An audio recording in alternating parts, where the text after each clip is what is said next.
नमस्कार मंडळी, सिम्पली मराठी या आपल्या यूट्यूब चॅनलमध्ये तुम्हा सर्वांचं अगदी मनापासून स्वागत आहे. उन्हाळा म्हटलं की गरमीसोबतच सगळ्यात जास्त त्रासदायक ठरतात ते म्हणजे मच्छर. आणि या मच्छरांपासून त्वरित सुटका मिळावी यासाठी बरेच जण मार्केटमध्ये मिळणारे फास्ट कार्ड, कॉइल्स किंवा बरेचसे लिक्विड, आजकाल मच्छरांचे स्प्रे वगैरे सुद्धा सहज मिळत आहेत, रोलर वगैरे मिळतात, यांचा सर्रास वापरही करतायत. आणि आपल्या सगळ्यांनाच माहिती आहे याचा वापर करून मच्छर तर काही घरातून जात नाही, उलट या कॉईल पासून किंवा अशा लिक्विड मधून निघणारा धूर आणि अगदी तीव्र असा वास यामुळे आपल्या शरीरावर याचे घातक परिणामही होत आहेत. या धुराने किंवा वासाने लहान मुलं किंवा वयोवृद्ध लोक असतील तर त्यांच्या शरीरावर खूपच त्वरित असा परिणामही आपल्याला दिसतो. या वासामुळे, धुरामुळे खूप असे भयंकर आजारही आपल्याला होऊ लागतायत. आपल्या शरीरावर परिणाम करणारे असे हे केमिकल युक्त लिक्विड, स्प्रे किंवा कॉइल्स, फास्ट कार्ड असं काहीही न वापरता तुम्ही नैसर्गिक पदार्थांचा वापर करून हे मच्छर घरातून दूर करू शकता. आता हा घरगुती उपाय आहे तरी काय आणि तो बनवायचा कसा तो पाहूया. हा उपाय अगदी सोपा आहे, कोणीही अगदी सहज बनवू शकेल असा. पहा, यासाठी आपण सगळ्यात आधी गॅस सुरू केलाय. गॅसवरती एक भांडं आपल्याला ठेवायचं आहे. या भांड्यामध्ये 1 ग्लास नॉर्मल पाणी आपल्याला ओतायचं आहे. पाणी बऱ्यापैकी गरम झालं की सगळ्यात आधी खूप महत्वाचा एक पदार्थ आपल्याला यामध्ये टाकून घ्यायचा आहे आणि तो म्हणजे लवंग. 10 ते 12 लवंगा ज्या आपल्या मसाल्यामध्ये असतात त्याच लवंगा आपल्याला घ्यायच्या, या पाण्यामध्ये आपल्याला टाकायच्या आहेत. आपल्या सगळ्यांनाच माहिती आहे, आपल्या स्वयंपाकामध्ये जे आपण हे खडे मसाले वापरतो ते अगदी चवीने सुद्धा तिखट असतात, त्याचा वासही तेवढाच तीव्र असतो. हा वास मच्छर, माशा अशा बारीक कीटकांना अजिबात सहनही होत नाही. त्यामुळे या घरगुती उपायामध्ये आपण इथे लवंगांचा वापर केलेला आहे. लवंग खूप जुन्या नका घेऊ, शक्य असल्यास त्या थोड्या फ्रेशच घ्या. यानंतर यामध्ये आपल्याला वापरायचा आहे लसणाचा हा पाचोळा. लसूण रोजच्या स्वयंपाकासाठी आपण वापरतोच, त्यावेळेस सोललेला लसूण तर आपण स्वयंपाकात घेतो आणि याचा जो पाचोळा आहे तो आपण सरळ उपयोग नाही म्हणून फेकून देतो. तर हा पाचोळा आपल्याला कधीही फेकून द्यायचा नाही. याची जी देठ आहे, पाचोळा आहे, तो तुम्ही खूप छान असा कडधान्य स्टोअर करण्यासाठी किंवा असे कीटक वगैरे घरातील दूर करण्यासाठी या लसणाच्या त्याचबरोबर कांद्याच्या पाचोळ्याचा सुद्धा इथे छान उपयोग करू शकता. कारण आपल्या सगळ्यांनाच माहिती आहे लसणाला सुद्धा स्वतःचा असा एक तीव्र वास असतो, तिखटपणा असतो. हा कीटकांना दूर करण्यासाठी खूपच फायदेशीर आहे.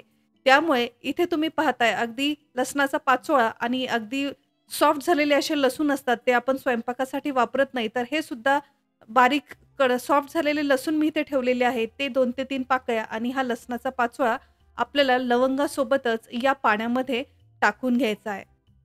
आता हे पाणी छान मिक्स करून आपल्याला 2 ते 3 मिनिटांसाठी हे उकळून घ्यायचं आहे. लवंग आणि लसूण टाकल्यानंतर हे छान उकळलं की याचा रंग हा बदलू लागतो. 5 मिनिटातच पाणी छान उकळलं की आता आपल्याला गॅस बंद करून घ्यायचा आहे. लसणाचा आणि लवंगाचा छान फ्लेवर या पाण्यात उतरलेला आहे. उकळायचं नसेल तर अगदी 4 ते 5 तास लसणाच्या या पाकळ्या आणि लवंग तुम्ही पाण्यात भिजत सुद्धा ठेवू शकता. 4 ते 5 तासामध्ये याचा फ्लेवर छान या पाण्यामध्ये उकळतो. पहा, आता गॅस बंद करून घेतलाय. आता एखाद्या गाळणीच्या मदतीने हे पाणी आपल्याला गाळून घ्यायचंय. हे पाणी बऱ्यापैकी गरम आहे, ते थोडंसं थंड होऊन द्यायचंय. पाणी छान थंड झालंय. आता यामध्ये आणखीन 2 महत्त्वाचे इन्ग्रीडियंट्स आपल्याला यामध्ये टाकायचे आहेत. सगळ्यात पहिला आणि खूप महत्त्वाचा असा एक पदार्थ, तो म्हणजे बेकिंग सोडा म्हणजेच खाण्याचा सोडा. जो सगळ्या किचनमध्ये अवेलेबल असतोच. ढोकळा किंवा केक वगैरे फुलवण्यासाठी, पकोडा वगैरे बनवण्यासाठी हा बेकिंग सोडा आपण वापरतो. तोच बेकिंग सोडा एक मोठा चमचाभर यामध्ये आपल्याला टाकून घ्यायचा आहे. त्याचबरोबर कोलगेट म्हणजेच कुठलीही सफेद टूथपेस्ट जी आपल्या घरामध्ये आहे ती टूथपेस्ट सुद्धा आपल्याला घ्यायची आहे. 1 चमचाभर टूथपेस्ट यामध्ये आपल्याला टाकायची आहे. आता हा बेकिंग सोडा आणि टूथपेस्ट छान या पाण्यामध्ये मिक्स करून घ्यायची आहे. टूथपेस्टला सुद्धा स्वतःचा एक स्ट्रॉंग असा वास आणि फ्लेवर असतो, त्यामुळेच या उपायामध्ये आपण इथे कोलगेटचा सुद्धा वापर केलेला आहे. आता हे सगळे पदार्थ छान पाण्यामध्ये मिक्स करून घ्यायचेत. खूपच प्रभावशाली असं हे मॅजिकल लिक्विड आपलं तयार झालंय, जे घरातील फक्त मच्छरच नाही तर माशा, चिलटा वगैरे सुद्धा दूर करण्यासाठी खूपच फायदेशीर ठरणार आहे. पाणी गाळून घेतल्यानंतर हे लवंग आणि लसणाचा पाचवा हा जो गाळणीमध्ये शिल्लक आहे, तो तुम्ही पुन्हाही वापरू शकता किंवा पुन्हा वापरायचा नसेल तर हा पाचवा लवंगा तुम्ही तुमच्या घरामध्ये, गॅलरीमध्ये जिथे गार्डन असेल, त्या गार्डनमध्ये सुद्धा थोडा-थोडा टाकू शकता. घरामध्ये जर इनडोअर प्लांट असतील, तर इनडोअर प्लांटच्या मुळाशी हा पाचवा किंवा या लवंगा तुम्ही एक-एक जरी ठेवल्या, तरी घरामध्ये यामुळे माशा, मच्छर या होणार नाहीत. त्यामुळे हे फेकून न देता त्याचा पुन्हा वापर तुम्ही नक्की करा. यानंतर आपल्याला लागणार आहे एक रिकामी स्प्रे बॉटल. नवीच घ्यावी असं काही नाही. घरामध्ये बऱ्याचशा रिकाम्या बॉटल असतात. त्यामध्ये सुद्धा हे होममेड असं लिक्विड तुम्ही या स्प्रे बॉटलमध्ये भरून घरामध्ये वापरू शकता. आता हा स्प्रे आपल्याला वापरायचा आहे कसा आणि कुठे ते पाहूया. किचनमधली आपली सगळी कामं आवरली, भांडे वगैरे स्वच्छ करून झाले, की सिंक आपला बऱ्यापैकी रिकामा असतो. अशा वेळेस या सिंकमध्ये तुम्ही हा स्प्रे करू शकता. सगळ्यात महत्त्वाचं म्हणजे ही जाळी आहे, त्या जाळीवरती सुद्धा हा स्प्रे आपल्याला करून ठेवायचा आहे. स्प्रे केला की लगेचच त्यावरती पाणी ओतायचं नाही. हा स्प्रे असाच सिंकवरती ठेवायचा आहे. याच्या वासामुळे तुम्ही पाहाल, शक्यतो जिथे पाण्याचं ठिकाण असतं तिथे मच्छर खूप लवकर येतात, माशा, चिलटं वगैरे होतात. तर या स्प्रेमुळे मच्छर, माशा, चिलटे वगैरे होणार नाही. याच्या स्ट्रॉंग वासामुळे मच्छर जवळ सुद्धा येणार नाहीत.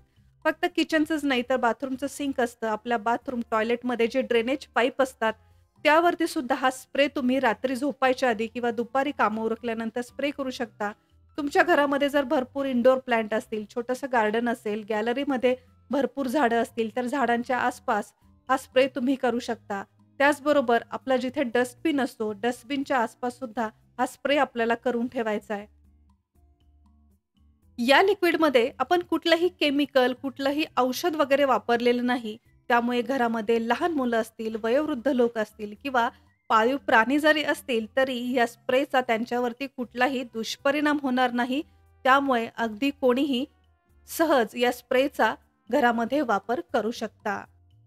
तर मंडळी, याआधी सुद्धा सिम्पली मराठी या आपल्या यूट्यूब चॅनलवरती कुठलंही केमिकल, कुठलंही औषध वगैरे न वापरता घरगुती पद्धतीने घरातील माशा, मच्छर, चिलटं, उंदीर वगैरे दूर पळवण्यासाठी खूपच सोपे असे उपाय ऑलरेडी मी शेअर केलेले आहेत. ते जर व्हिडिओ तुम्ही पाहिले नसतील तर ते व्हिडिओसुद्धा नक्की पहा.